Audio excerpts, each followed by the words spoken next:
Last weekend, in the span of just 12 hours, the Montreal police killed two people. On Saturday, March 29th and Sunday, March 30th, 2025, two men, one of them a young father, were both killed at the hands of the police during two separate incidents. While the official accounts, shaped through police press releases and complicit media outlets, attempt to portray these events as tragic but unavoidable, the truth emerging from communities on the ground tells a very different story. What happened last weekend is not just the symptom of a crisis, it is a continuation of a long-standing pattern of state violence and systemic oppression. On the evening of March 29th, Montreal police officers responded to a 911 call regarding a man allegedly in possession of a firearm in an apartment building in the neighborhood of Ville-Marie. According to the Quebec Bureau of Investigations, Quebec's police watchdog, officers arrived within minutes and made contact with the individual. Police opened fire, and the man was pronounced dead at the scene. No further clarity has been provided on the incident, the precise nature of the threat that the man posed, or why lethal force was used. The following morning, on Sunday, March 30th, another 911 call reported a man in crisis behind a residence in Saint-Michel. That man was Abisay Cruz, a 29-year-old father. Montreal police officers arrived on the scene and physically restrained Cruz after a brief altercation. Video footage shows Cruz face down, visibly distressed, as two officers kneel on him.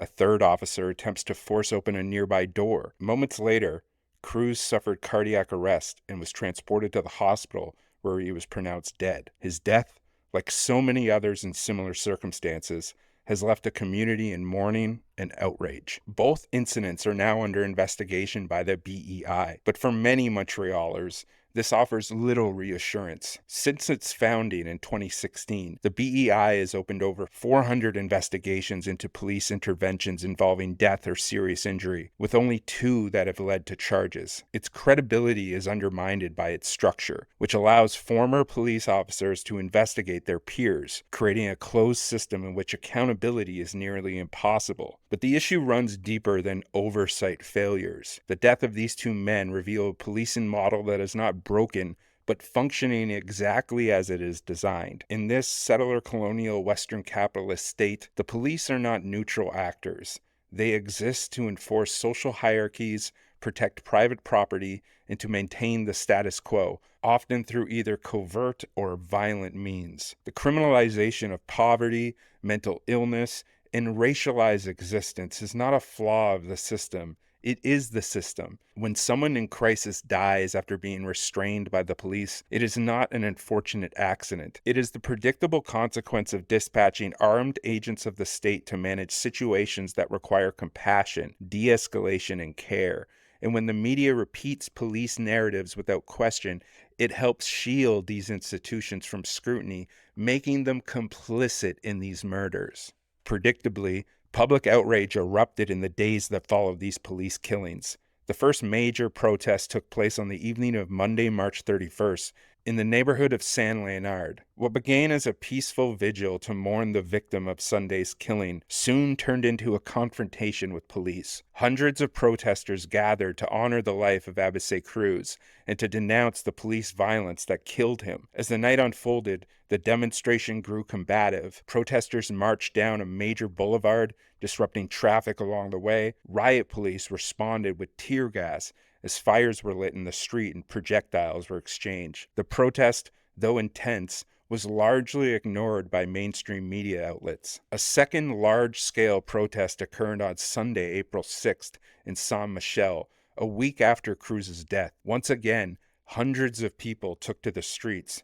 Marchers managed to temporarily shut down another major intersection. In response, police once again launched multiple rounds of tear gas and used pepper spray against demonstrators. Police made multiple arrests, including some among Abisay Cruz's grieving family and friends, in what can only be understood as an attempt to escalate tensions further. These protests have increasingly shown not only the community's grief and rage, but also a growing willingness to resist police violence directly and publicly. These killings and the public response they sparked must be understood as a critical turning point. Across communities in Montreal and all of Canada, it is increasingly clear that reforming the police is simply not possible. The issue is not a matter of a few bad officers or insufficient training. It is the very institution of policing itself that is the problem. Safety cannot be achieved by relying on systems that enforce compliance through violence. Armed police, by their very presence alone, represents a threat to safety, particularly to marginalized communities. Real safety comes not from policing or punishment, but from transforming the conditions that make such institutions necessary in the first place. We must dismantle the structures that uphold racial and class oppression and build new systems rooted in care, solidarity, and collective well-being. That means divesting from the police and reinvesting those funds into what actually keeps people safe: accessible housing, comprehensive mental health care, food security, education, and robust community and social services. Ending the deployment of armed officers as default responders to crisis is the most urgent and practical step that the police can do to prevent further deaths from occurring. In their place would be community-based systems of defense, but with care. Models that prioritize support over control and healing over punishment. Only by confronting the role of state violence head on can we begin to imagine and build a world where safety is not conditional, but collective. The people of Montreal are already organizing. People are marching, grieving, educating, and resisting. But this movement needs to grow, not just in Montreal, but throughout all of so-called Canada. The silence of elected officials, the failures of oversight bodies, and the violence of police across the entire country demands more than just outrage and retribution. It demands material action. To start, you can support the families of police violence. Work towards establishing a more robust mutual aid network in your community. Pressure city officials to fund communities. When they ask where the money will come from, point to your local police budget. We can't afford to let another name fade into silence or accept another investigation that ends without answers. When we say "we keep us safe," it has to be more than just a slogan. It has to guide how we build a future grounded in accountability and the collective strength of our community.